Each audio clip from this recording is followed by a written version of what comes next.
Hello everybody and welcome to our sixth webinar in the series. This one Leoni will be the presenter and it's an introduction to astrology.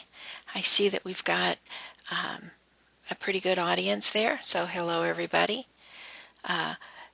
You guys have all been here before. You all know how to raise your hands or type in a question if you have it. So please go ahead, Leoni. Okay, I've just put my webcam on briefly, but I'm not going to stay on because my voice has been lost, and so it's very busy here. The traffic, the upload speed is affected on Saturday morning. So welcome everybody. It's great to have you here, but I'll be turning the webcam off until perhaps later so that you don't lose my voice. And so welcome to this great science of esoteric astrology. It is my passion. Astrology just itself is my passion, but certainly esoteric astrology. And we'll be having a look a little bit later, looking at a definition for esoteric astrology. The Tibetan said, he gave the most beautiful quote in esoteric astrology, it's on page 5, and he said that astrology is essentially the purest presentation of occult truth in the world at this time, because it is the science which deals with those conditioning and governing energies and forces which play through and upon the whole field of space and all that is found within that field. And so this is a science of energy, and astrology tries to describe or give form to all those various levels of energies that play out from the central life, whether we call that life God, whether we call that life Parabrahman, or just nature itself. Astrology tries to get definition to those energies, and in our personal chart, of course, it relates us to the whole, and so we get a little bit of a better understanding from our astrology chart with how we relate to the whole, how we relate to the environment, how we relate to our soul in esoteric astrology. Next slide, thanks, Astrid.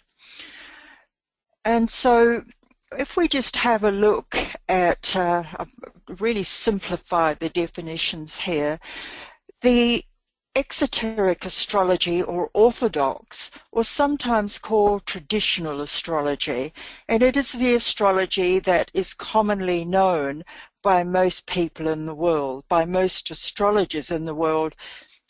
If I had to give a percentage perhaps of how many people were traditional astrologers and how many were esoteric, I might break it down into perhaps 90% or to 10%, but that's just a guess. It's not based on any research. And so traditional astrology is concerned exclusively with the outer life of the personality, with the events, happenings, circumstances of the environment. So that astrology is a method of that we consult if we want to find out how to relate with what's going on in the environment. And of course it is used by a lot of people to find out when they might meet Mr. Right or Mrs. Right, when they might get married, when they're going to be happier, when job opportunities might get better. How they can be successful, what type of career would suit them better. And so these are very important questions, and astrology used at that level is absolutely valid and very important, because we're all included and part of the organism called humanity.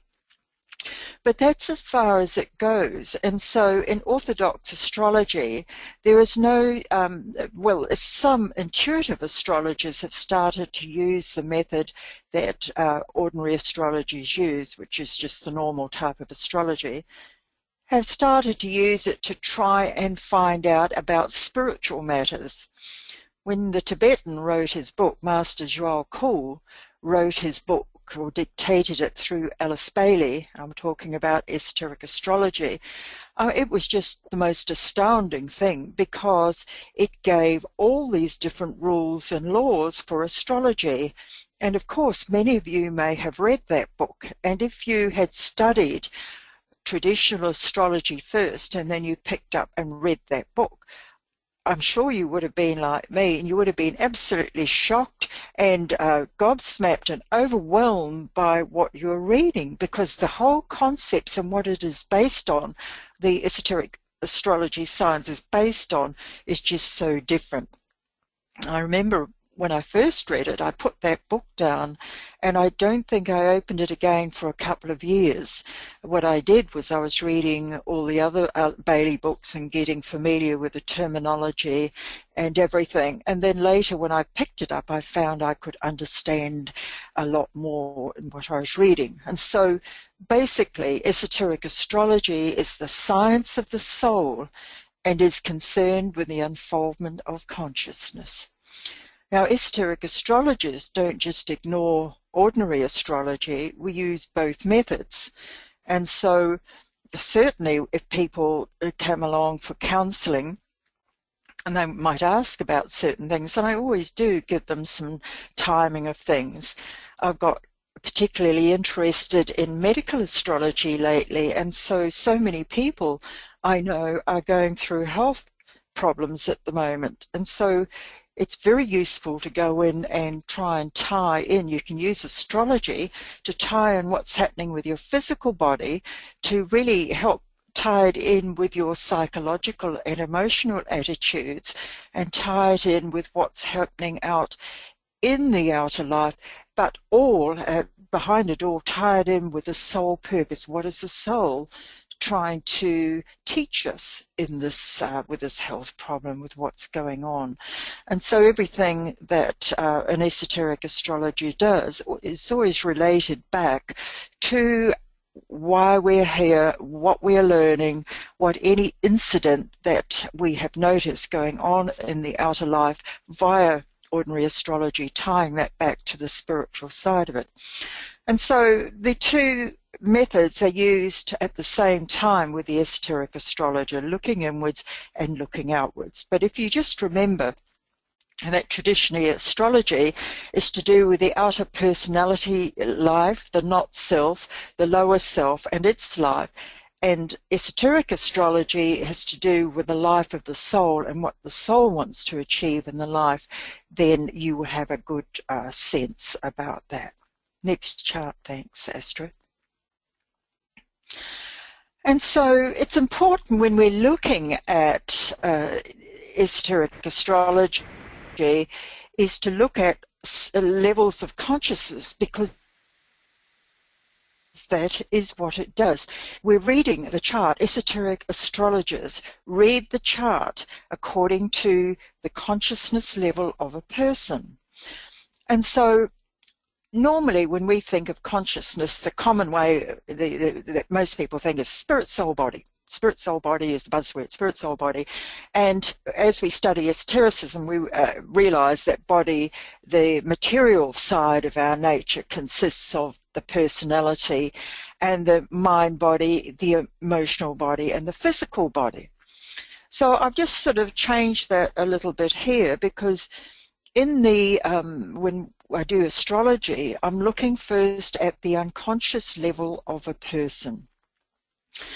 Then I'm looking at the personality conscious, soul conscious, and spiritual level, or spiritual conscious, though I don't usually do that level of astrology, because I would be trying to do the astrology of someone who's way beyond an advancement where I am, and so my insight into such people is not that good. And besides, they don't usually come and knock on my door and say, can you help me with what's going on in my life? They've got it sorted out.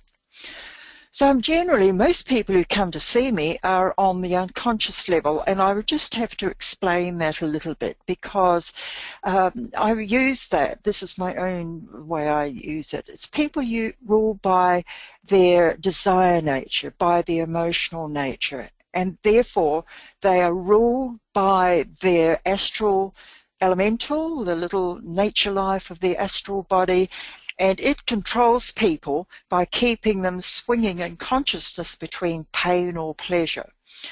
And so the Tibetans said most people on earth are still at this emotional level. So even though normally unconscious is not equated with emotional, that's the way I personally use it. And I use that word because the personality type of consciousness is someone who is aware of themselves, whereas the unconscious people who are emotional don't have a good, strong sense of self. Just click it again. Thanks, Astrid. I think I've got another panel to come up on that slide.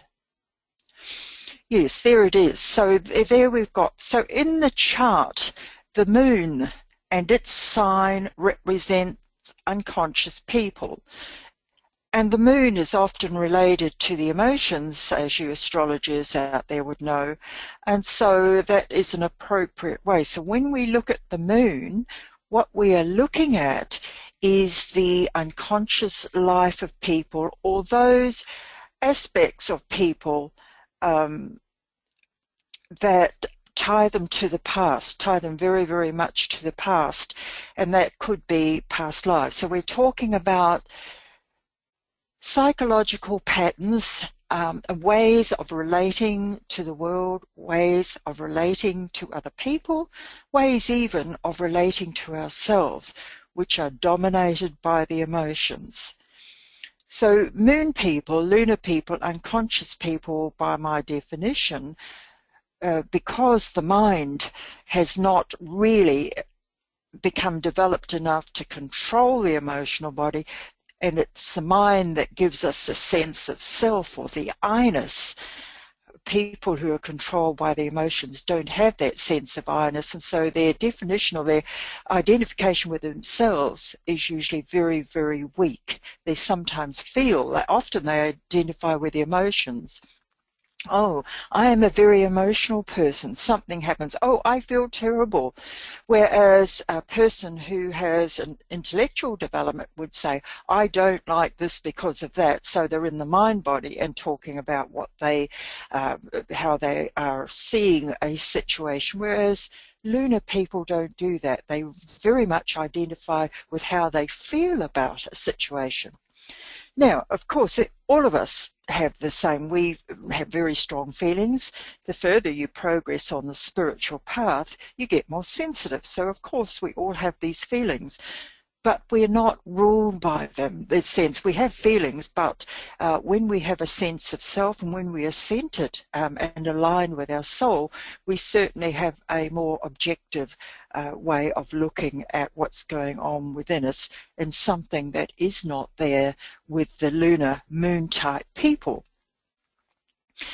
Then when the personality consciousness starts developing, that means that the mind is getting very strong and it's starting to analyze things. And instead of just being ruled by the emotions, now it's starting to think more clearly. And personality type people are often ruled by their ambitions. The mind starts thinking about what it would like in the world. The emotions help it do that. Oh, I'd like to be rich. Oh, I'd like to be famous. I'd like to be powerful. And the mind starts figuring out how it can get those things, how it can grasp those things that the emotional body or the desire nature would like. And in the process of thinking about the things and what one needs to do to grasp and take those things, the mind gets stronger and the personality starts forming. In terms of the rays, what has happened is that the mind is cracking the emotional ray into line and the physical ray into line, and it's starting to dominate them. And when those three rays, three bodies come together, then from that the personality arises. And so this is the personality, this new field arises, and in your ray work you would be familiar with that by now, that the personality ray only actually in my studies, I believe it is the last ray to fully form. Yes, the soul is gradually coming through the soul ray, but I have found in my studies, very interestingly, and I don't know if you have found it as well, but that people usually start becoming aware of their soul and their higher ideals and their inner heart vocation before they fully form and finish completing that integrated personality, which gives rise to the good old personality consciousness. And so when we look at astrology with a sun sign, very often a lot of people aren't personalities in the way that I have just defined it.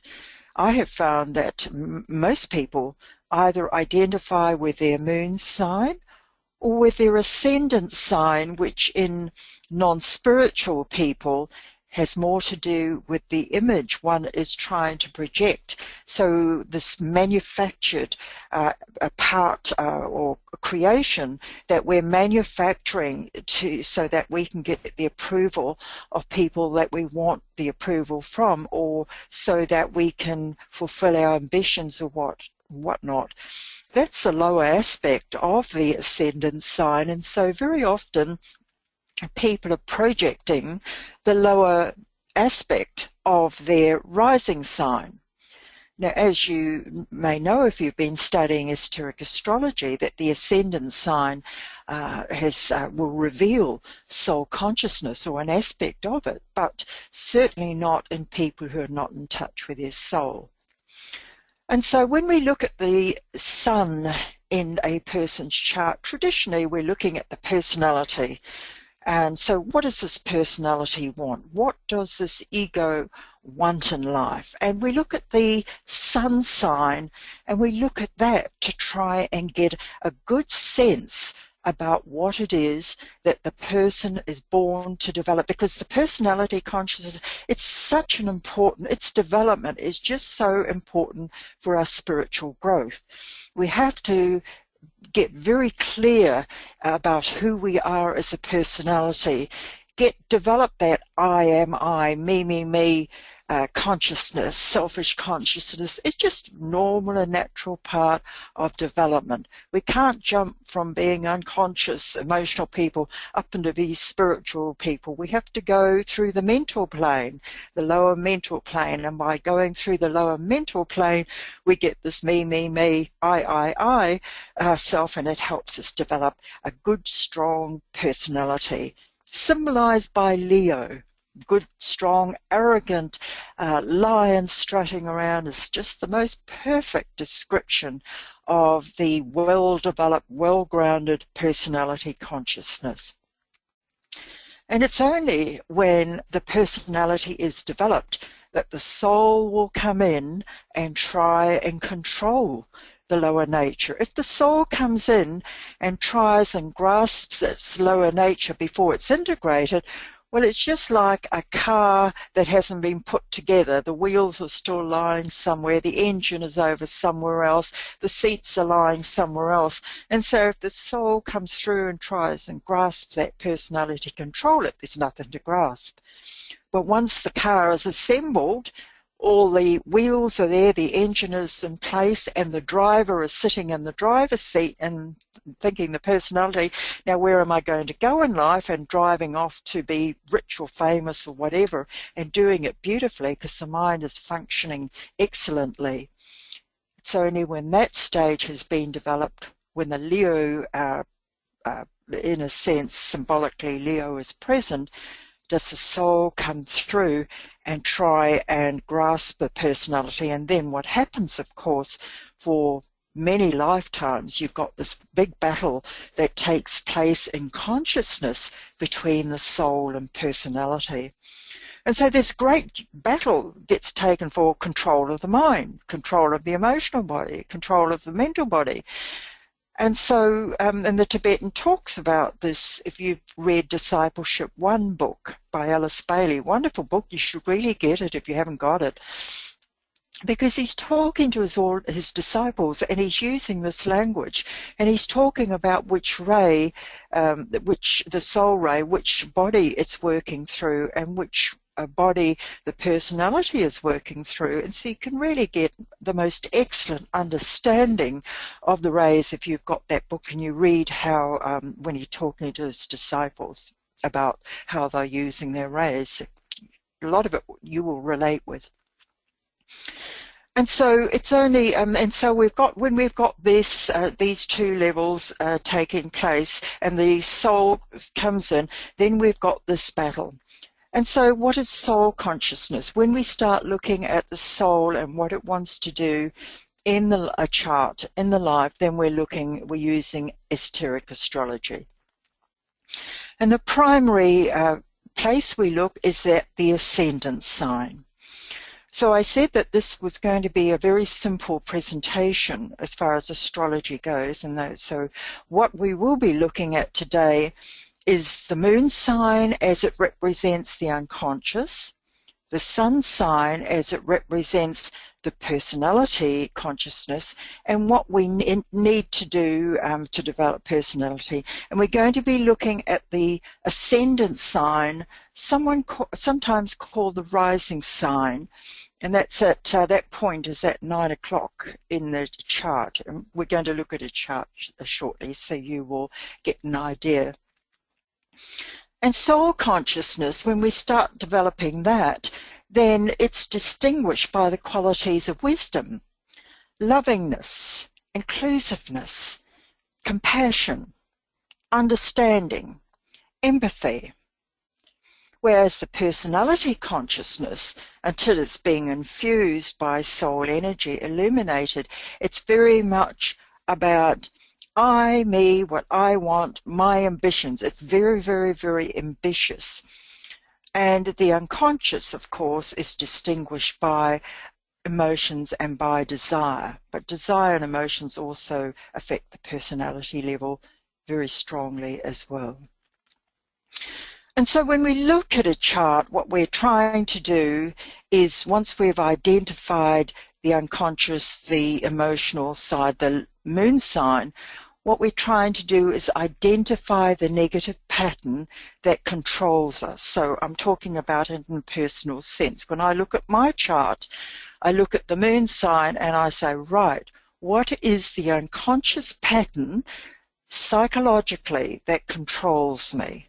The unconscious pattern that's based on my desire nature and my emotions. And so I look at the sign, mine is Scorpio, Libra, by the way. And so if you're an astrologer, you say, well, that's the negatives of Libra are in balance. You say, Leoni, perhaps her unconscious pattern is that she can procrastinate and try to be all things to all people. And I was, so that was, took me a little while to really identify that in myself. But that's the way that you use the moon sign, simply in a pattern, to try and understand people, yourself or other people.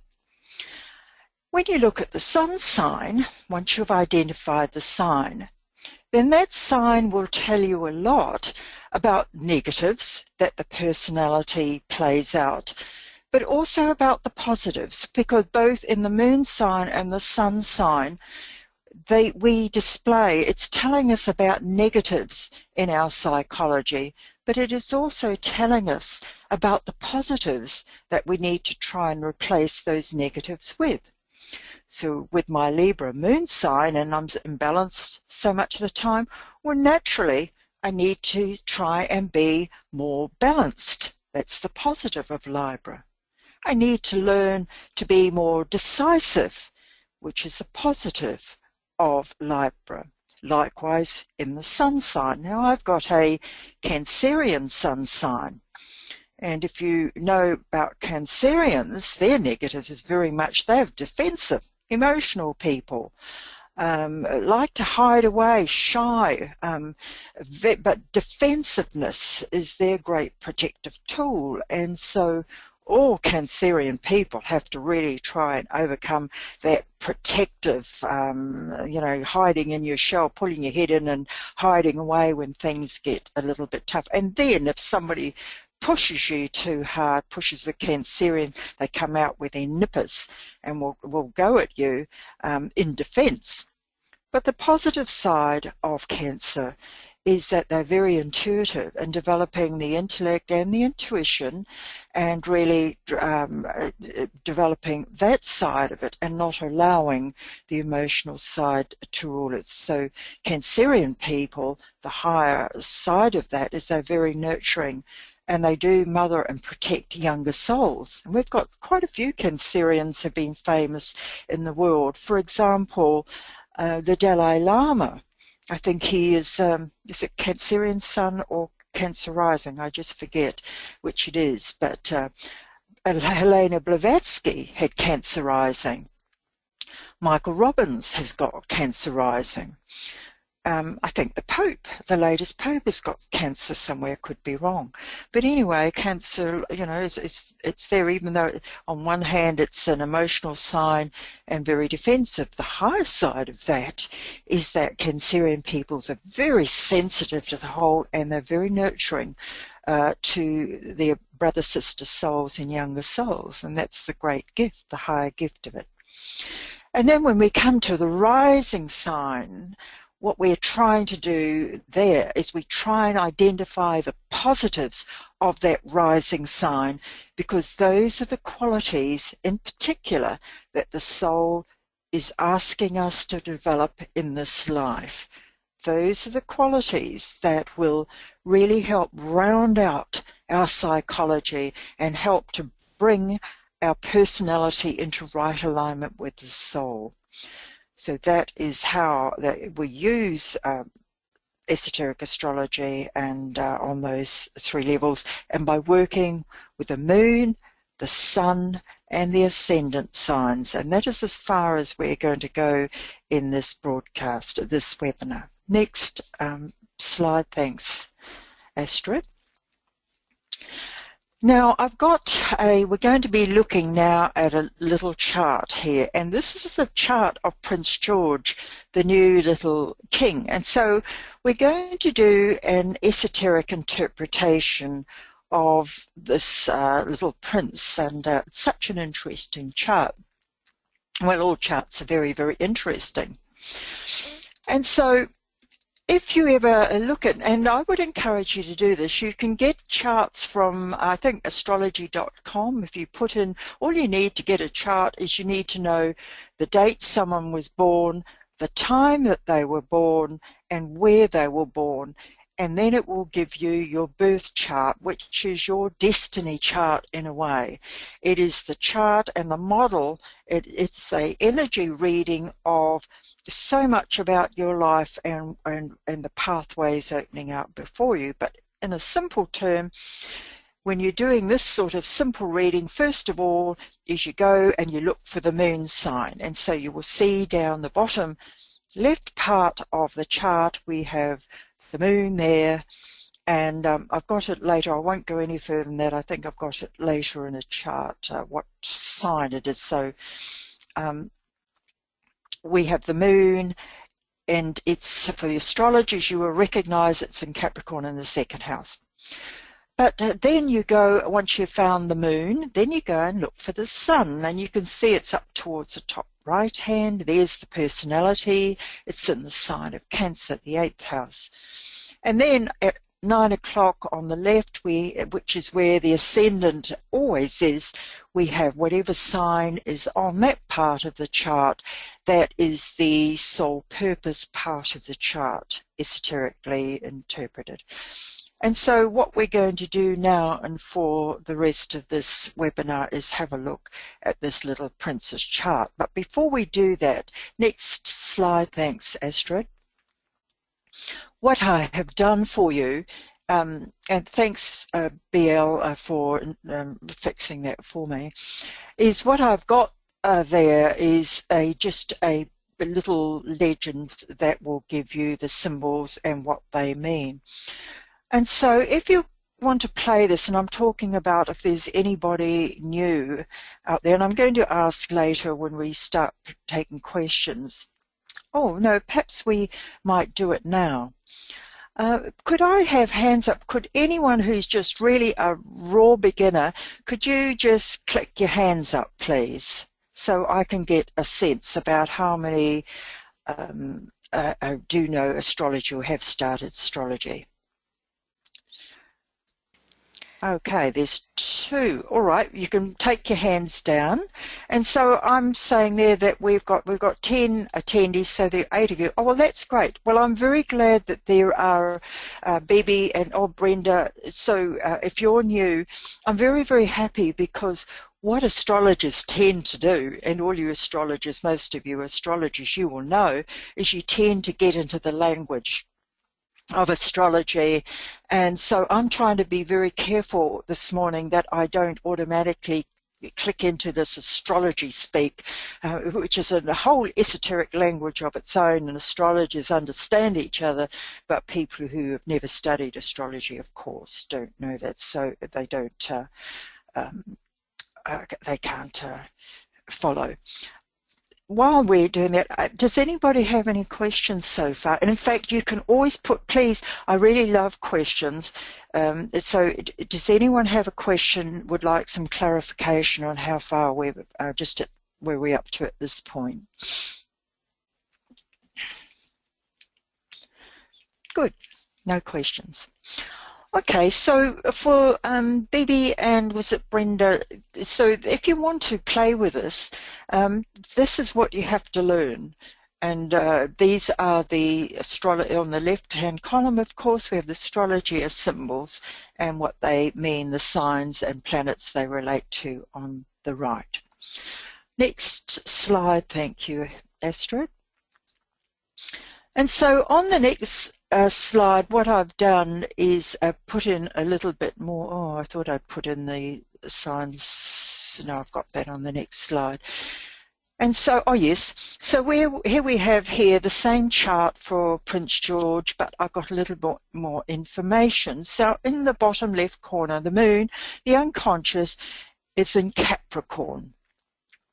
It's in the 2nd house. I should have put that on it as well. And his sun, his personality, is in Cancer. And his ascendant sign is in Scorpio. So, excuse me, I'm just having a little bit of trouble with my throat.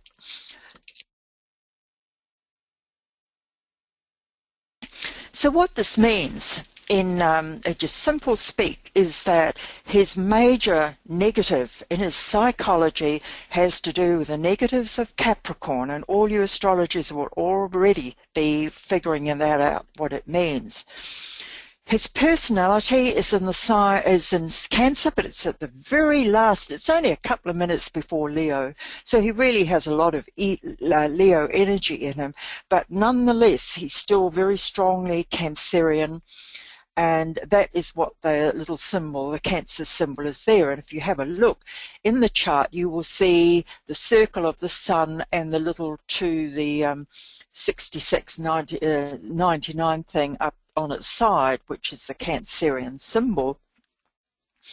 And the personality represents what one must do now in the future, today, to develop a good, strong personality, the personality negatives to get rid of, and the personality strengths to develop. That's what the sun sign means, whereas the moon sign very much is the prison of the soul, is the way that it is interpreted.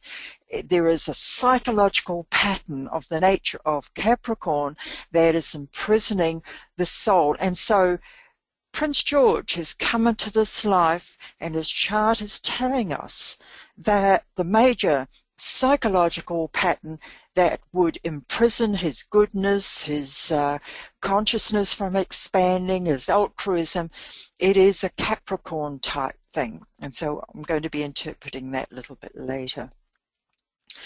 And with the sun sign, as I said, it is what he needs to develop, the strengths and weaknesses of that.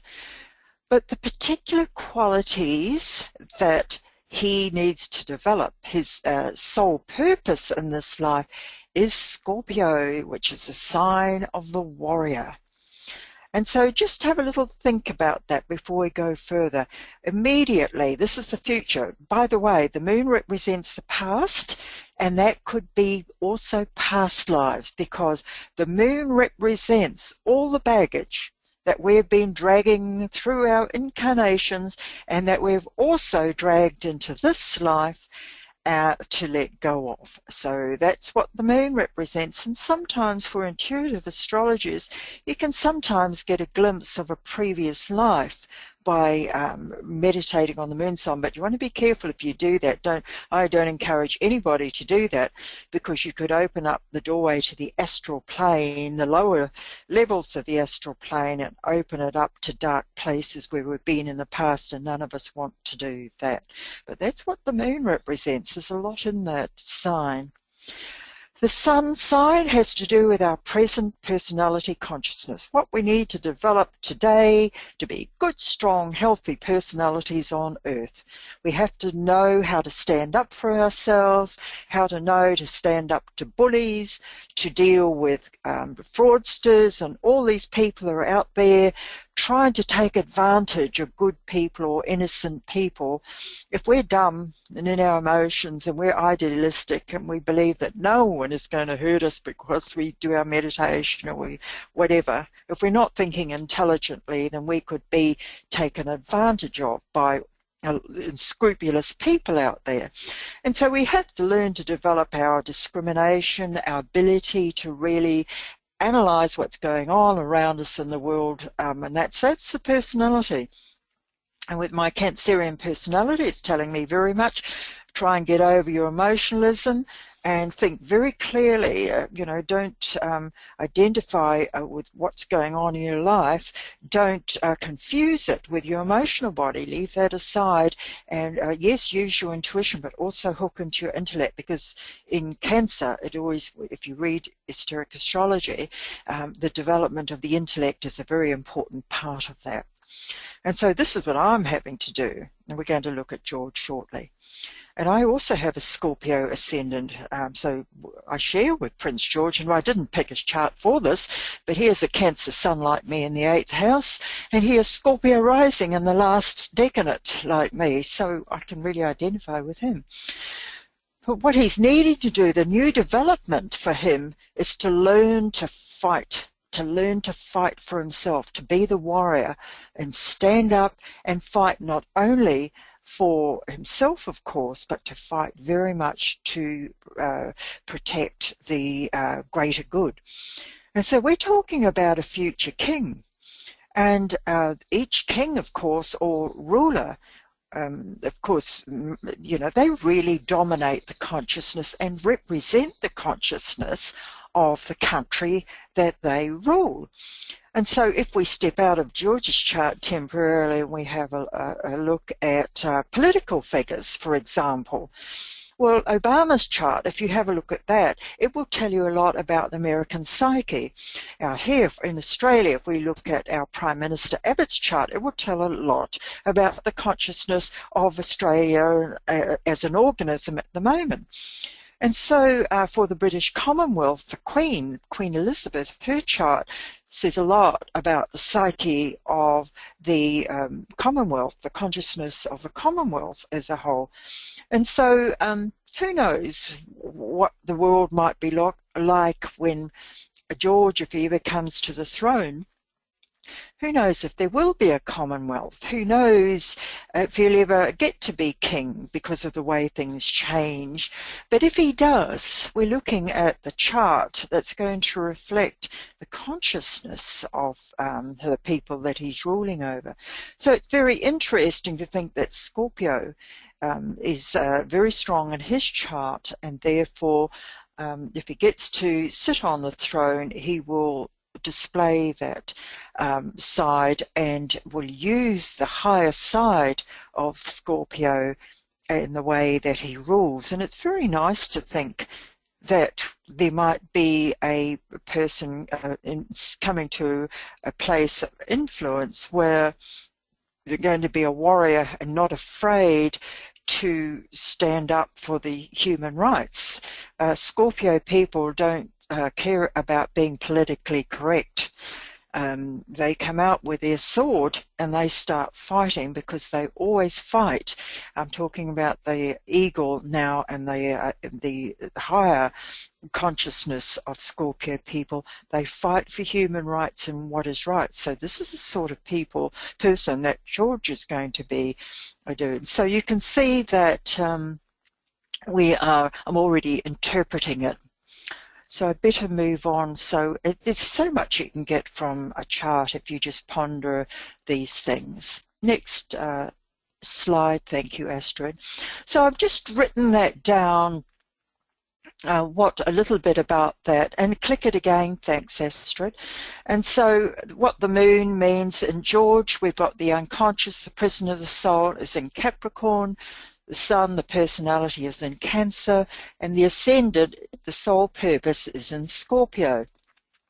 Now, the way that you have been taught, and you are being taught in Moira Fed, is to use the labour of Hercules to do exactly what we're going to be doing. And so we're going to be looking at the myth, and for the moon, we're trying to find what the myth is telling us about the pattern that imprisons the soul.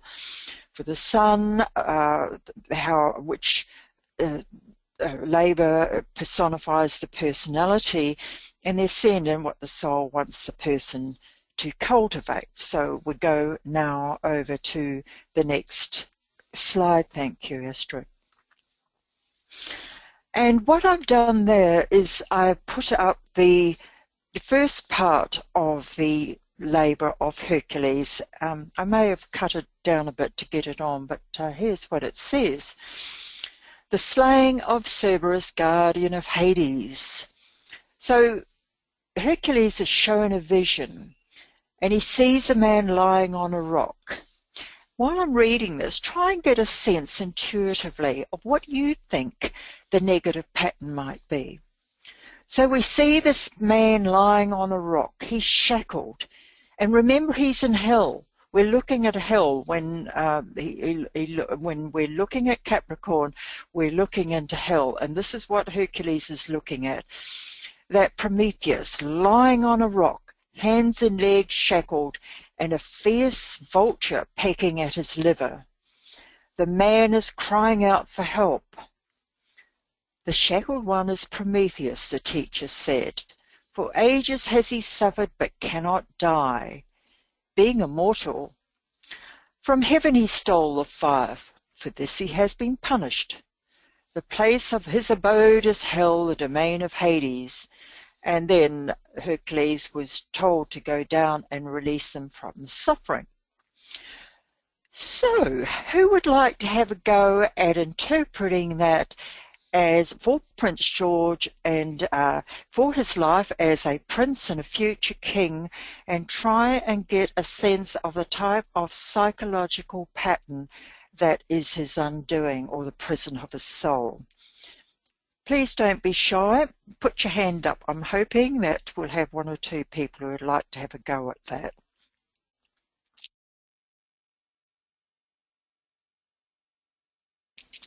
If not, I'm going to, I've done a little interview. Good, Brenda, if you could be Ellen, let Brenda have a little go at this. All right, Brenda, how are you? I'm good, thank you. All right, let's have a go. Well, I'm just thinking that his shackles may be the constriction or the limitations of the royal family, and that he needs to learn how to, I'm not very good at articulating words, sorry, that he'll need to find his own ground within that so that he can come out fighting and come to his Scorpio warrior thing. So that was very, very good, and you really got to the heart of it, because that was exactly what I thought of as well. Has anyone else got other insight of how it really has to do with tradition? Because look, Capricorn, as you know, Brenda and everyone else, it's a traditional sign. And so it is the traditions of the past that will limit him. I couldn't have put it better than you, Brenda. That was very, very well done. And thank you for that. And so that is the prison of soul. And can you see, oh, Mariam, okay, could you... all right, Mariam, what would you like to add? Hi. Well, I was just looking at it because his son's in cancer, that he has to overcome like his grandmother's fear of stepping up to actually be his ascendant sign. Good. Okay, well, thank you very much for that. So what Marianne was doing was putting the moon and the sun together, and that is what you, and so did Brenda as well. Brenda put the moon and the rising sign together, and that's what you do when you're doing astrology. Is usually when I'm interpreting, I do them singly, moon, sun, ascendant, and then I put them all together. And that was very good. Thank you for that, Marianne.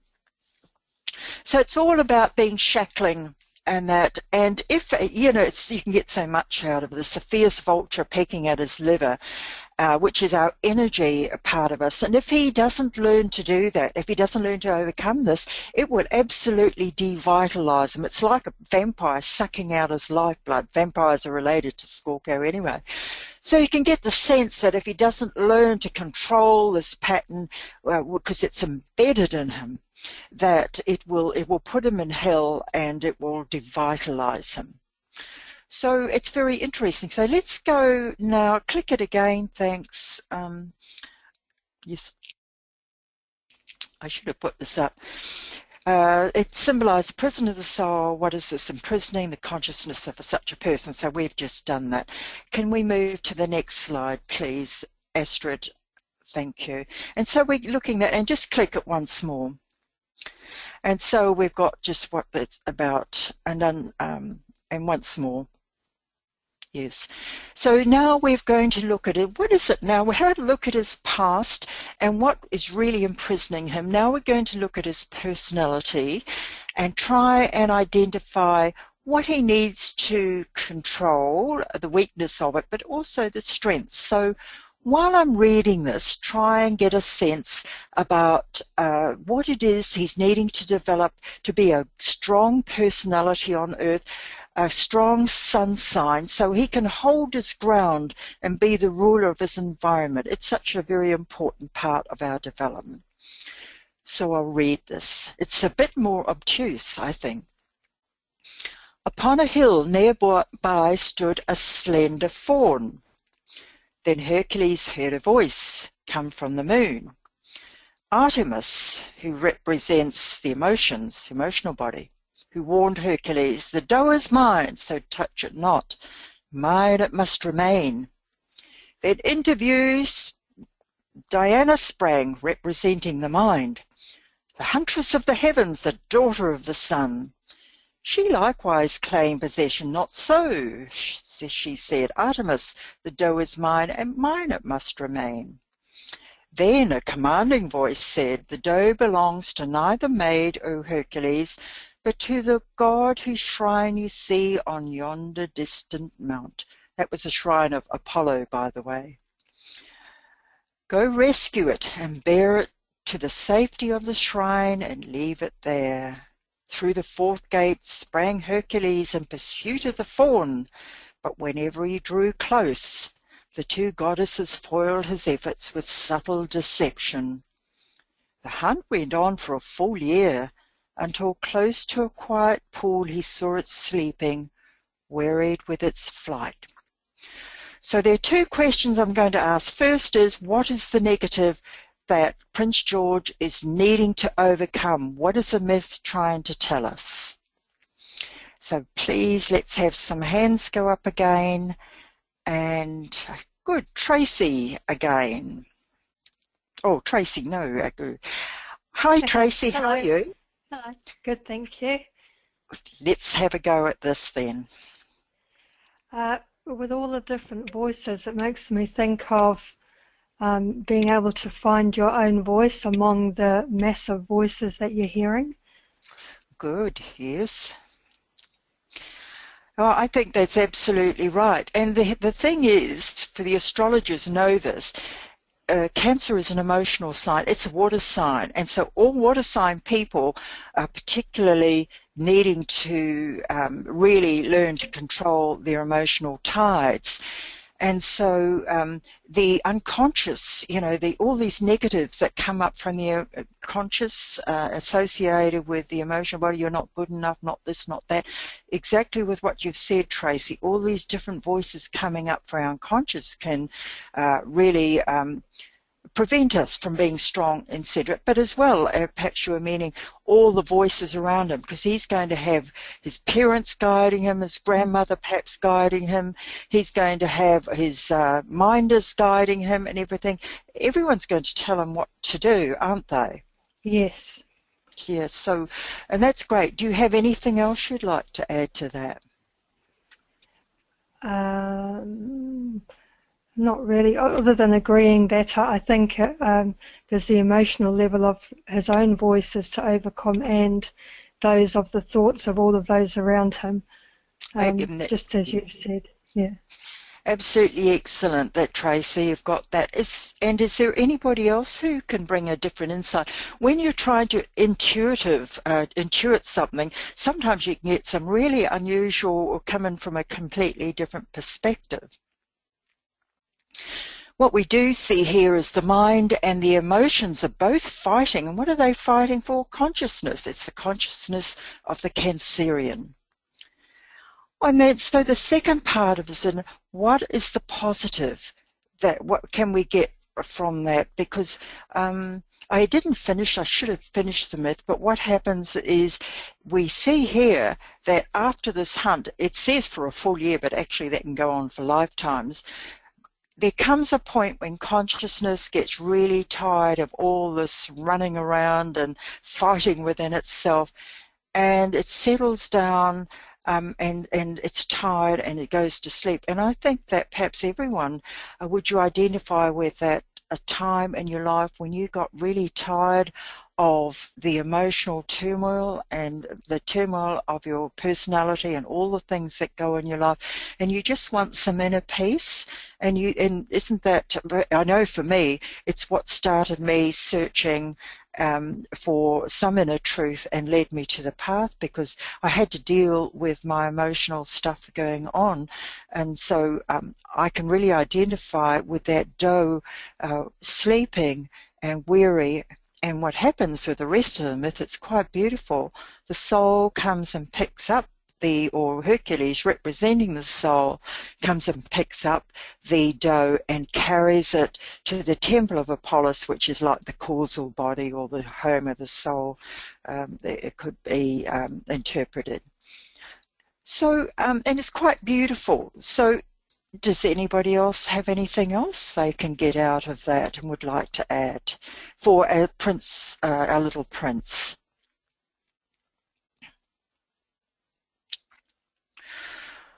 Okay, so we might think, being a Cancerian sun, and once he's started to do his inner development, he will be very sensitive to people around him. And let's assume he's coming, I mean, I believe his mother is a disciple or initiate, his grandmother, sorry, Queen Elizabeth. And so his lineage, and his father is very aware as well. So his lineage, I think, is he's probably come in, he's been on the path before, and so he will be spiritually aware. That's my opinion, and so that is what I think. So he will, once he's dealt with his own emotions, likely probably this, because the soul tries to grip the emotional body and bring it into alignment with the mind from age 14 to 21. So I would expect by the time that he's 21, we would expect to see this personality being really quite well developed and start to see the type of man that he is going to be.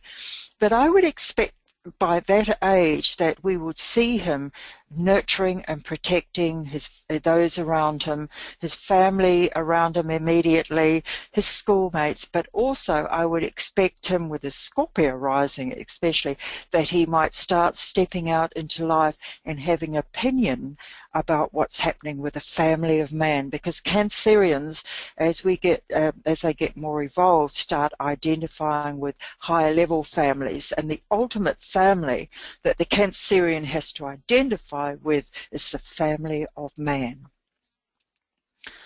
Next slide, thank you. And so we'll look at his Scorpio. It's just so wonderful. If you haven't read the Labours of Hercules yet, you need to go into them and read the Scorpio one, which I think is the most wonderful time. And I've really cut this down to get it on the page. Just click it once more, thanks Astrid, so we can get all those points on the page, and once more.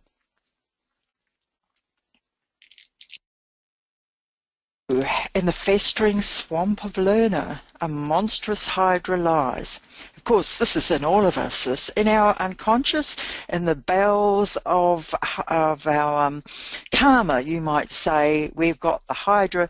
The Tibetan calls it the dweller on the threshold. 9 heads this creature has. Before we go further, the interesting thing is the Tibetan said it's not till a very advanced stage after the second initiation, technically, that the Hydra comes out in its full battle gear, the dweller on the threshold, to do battle with the angel of the presence. And that's when the huge battle takes place between, and only then is the personality defeated. So we're talking about there's a lot of little battles that we have to fight in the meantime to try and cut off one of these heads or fix one of these heads. But anyway, let's read the myth. 9 heads this creature has. Prepare to battle with this loathsome beast, Hercules was told. One word of counsel: we rise by kneeling, we conquer by surrendering, we gain by giving up, go forth and conquer. The Hydra sprang at Hercules. He cut off a head, but 2 grew back. Again and again Hercules attacked the raging monster, but it grew stronger, not weaker, with each assault. Then Hercules remembered that his teacher had said, we rise by kneeling. Kneeling, Hercules grasped the Hydra and raised it aloft. In the purifying air, the light, the monster died. The victory is won, the teacher said. The light that shines at gate the 8th is now blended with your own. But the important point here in this, and everyone who studied esoteric astrology knows, that in order to defeat our emotional side, our desire nature, we have to hold our consciousness up in the light of the soul, and that's what this symbol means, that we kneel and we raise it up. Now, let's relate this to our little prince.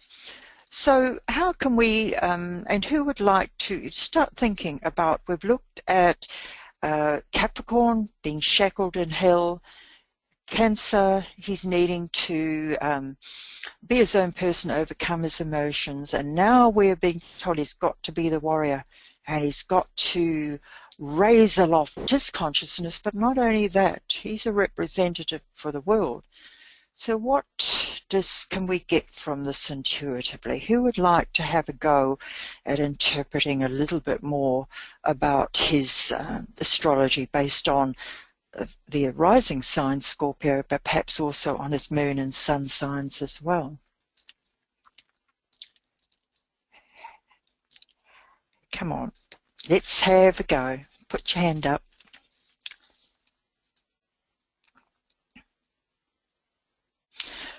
Brenda, good. Let's have you. All right, Brenda, what do you think? My first thoughts is that, oh gosh, got to articulate it, that you can't fight fire with fire. So he's going to have to be in the world, and especially in the royal family, in a very different way than what is there now. Yes, Do you understand what I mean? Oh, I do. I think that's brilliant. And that's such good interpretation of, I hadn't actually thought of that. And so do you have any suggestions how he might uh, do that? For example, what is it that we see in the royal family today that he might particularly have to come about in a different way? Yeah, I'd have to think about that, but I keep thinking like the Dalai Lama's struggle in Tibet. You know, he's had to be so passive and instead of fighting with anger and that sort of line of defence. So Prince George is going to have to be strong yet clear on where he wants to go with things. Yeah. Yeah, that was very, very good, and using the Dalai Lama as an analogy was excellent as well, because what we do know is about him, for years he was very much pointing the finger all the time at the Chinese invasion and everything, but over the last 10 or 15 years he has not done that. And so he actually changed tactics partway through, and so it really does support what you were saying. That's excellent. Thank you for that very much. Thank you. And is there anyone else who would like to have it? Marion. Hi, Marion. What do you think? Well, what I actually thought, I thought it on the last slide as well, he actually needs to find stillness, the stillness sort of within himself. And when he can find that, then he would set up a huge example, because sometimes you can't make people do things, but if you actually show it in your being, then people will follow easily. Yes, that was wonderful. Yes, of course, that's right. And the rising sign traditionally means what we see, what we identify. So you're right that he, in fact, building on from what you've said, that the fact that he is a warrior, people will see that and be more courageous as well. Thank you for that, Marion. And Tracy, I see you've got your hand up. What do you think about this? I get a feeling of him being able to approach or make people more aware of life being based on an intuitive approach rather than based on materialism, and finding a pathway to, from the Cancerian side, learning how to become more intuitive to going back to the Capricornian moon, which can be based in materialism. So releasing that approach that we have to a material life, becoming more intuitive, and then through the Scorpion section, it just really reminded me of how we work releasing the personality up to the soul, and becoming a much more intuitively guided person rather than that of being a materialistic, money-guided person.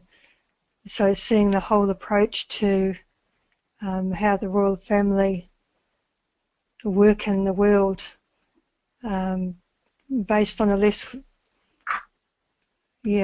I can't quite find the words now, but sort of based around a losing of materialism and move more to an intuitive approach to life on the world stage. I think that was very good, and it does, yes, absolutely. And you can see from what you've said, it sort of supports what I was saying before, that a ruler's chart does represent what's going on in the consciousness of the people. So that's very positive, isn't it? Yes. Yeah. Thank you very much, Tracy. And I see, Marion, you've got your hand up again. What would you like to add? I just had this sudden flash of him being like the Buddha, leaving his family and going out and actually seeing what the common people actually live like. No, that's very interesting.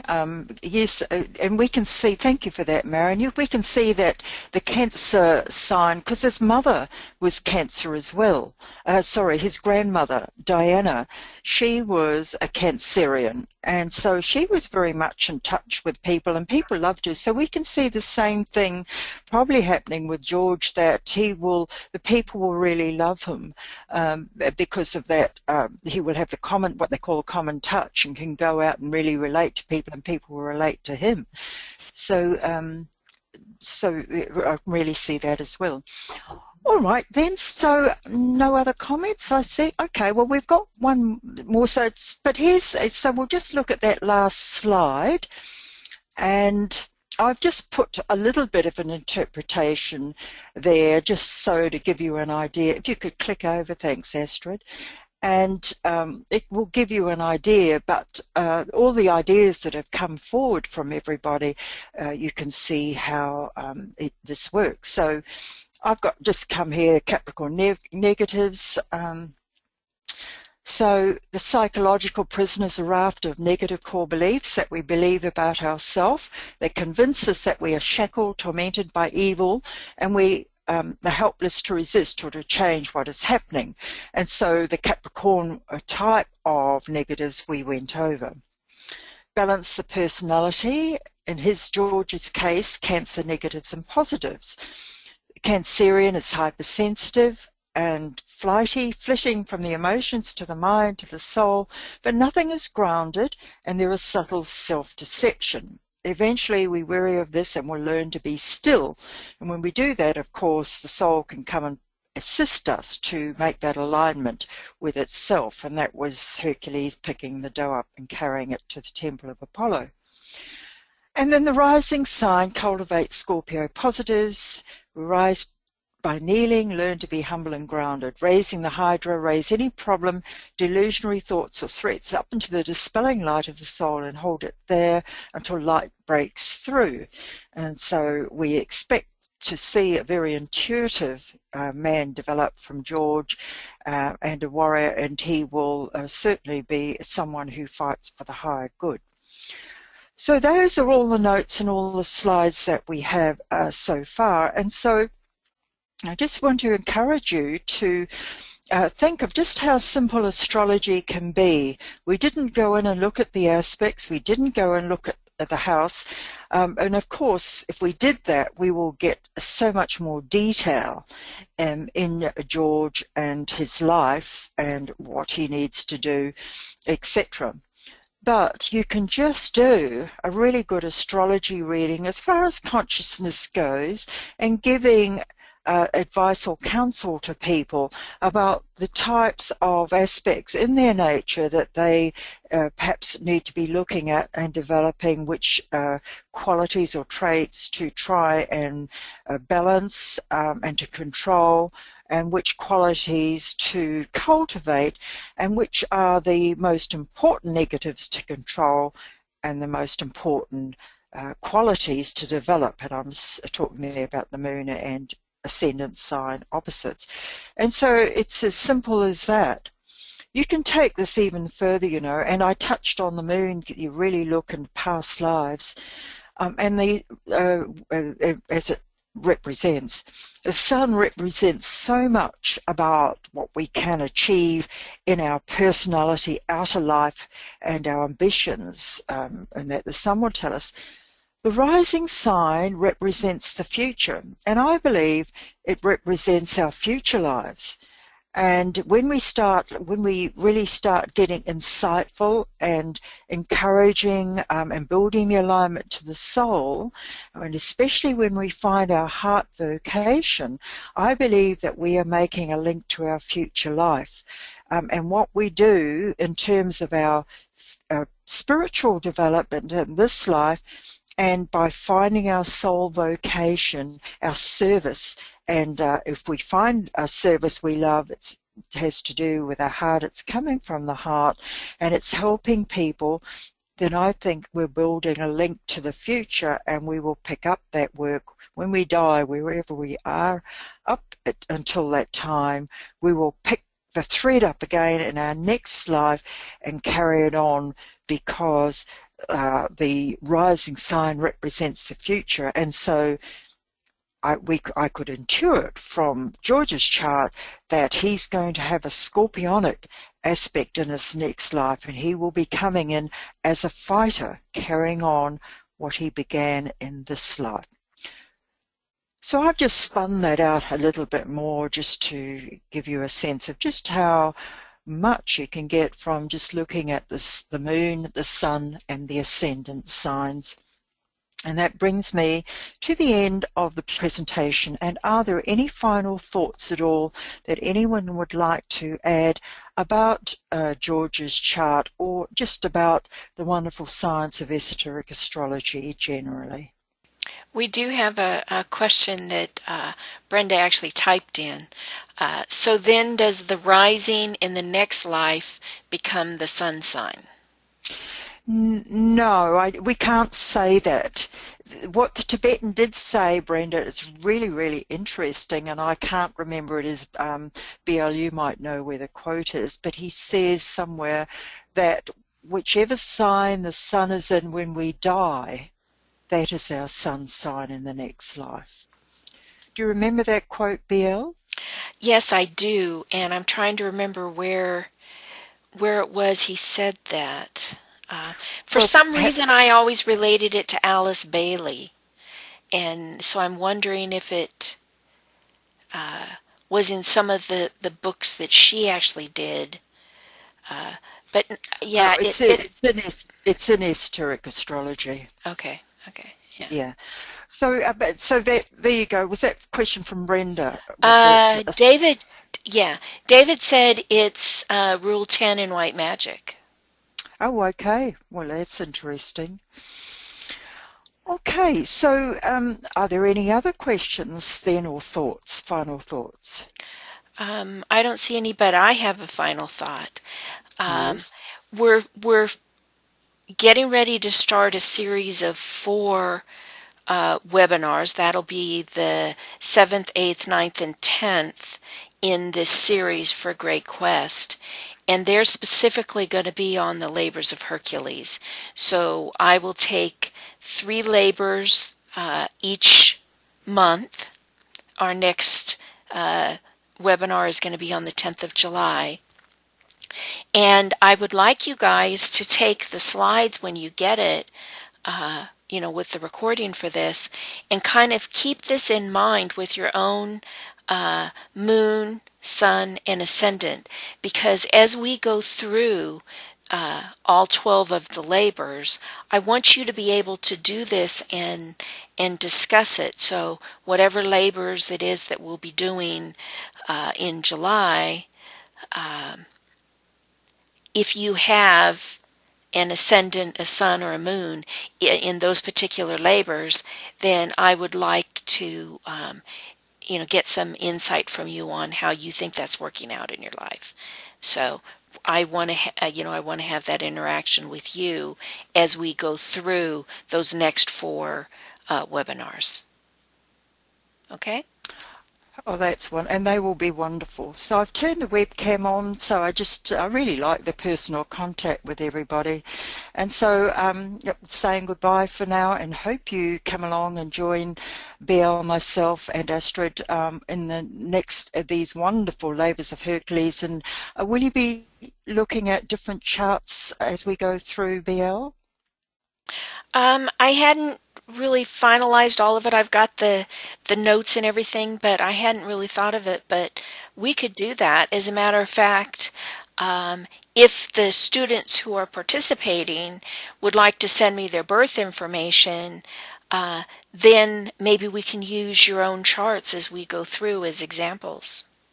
That would be absolutely wonderful. All right then, well, that brings us to the end. So until next time then, lots of love, and we'll see you soon. Okay, bye now. I'm just going to unmute everybody so we can say bye real quick, since there's not that many of us left. Namaste, everyone.